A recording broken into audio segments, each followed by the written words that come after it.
તો આઈપીએલ ને લઈને એક મોટા સમાચાર। આઈપીએલ અનિશ્ચિત મુદ્દત માટે બંધ કરવાનો નિર્ણય કરવામાં આવ્યો છે। બીસીસીઆઈએ આ નિર્ણય કર્યો છે। ખેલાડીઓમાં કોરોના સંક્રમણ વધતા આઈપીએલ રદ કરાઈ છે। બીસીસીઆઈએ અનિશ્ચિત કાળ સુધી આઈપીએલ ને રદ કરી છે। ક્યારે રમાશે તેની કોઈ નિશ્ચિતતા નહીં।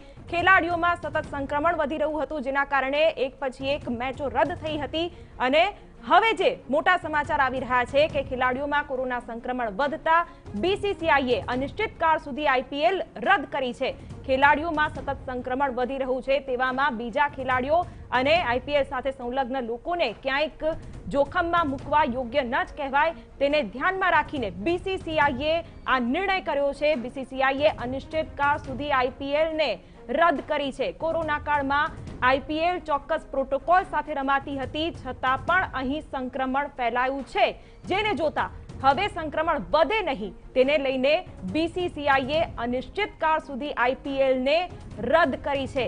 આઈપીએલમાં એવા ઘણા ખેલાડીઓ છે જેમને કોરોનાનું સંક્રમણ લાગુ પડ્યું છે, તેવામાં હવે સંક્રમણ વધુ ન ફેલાય તેને લઈને આ નિર્ણય કરાયો છે। બીસીસીઆઈએ અનિશ્ચિત કાળ સુધી આઈપીએલ રદ કરી છે। ખેલાડીઓમાં સંક્રમણને અટકાવવા માટે આ નિર્ણય કરવામાં આવ્યો છે અને આઈપીએલ અનિશ્ચિત કાળ સુધી બંધ રહેશે।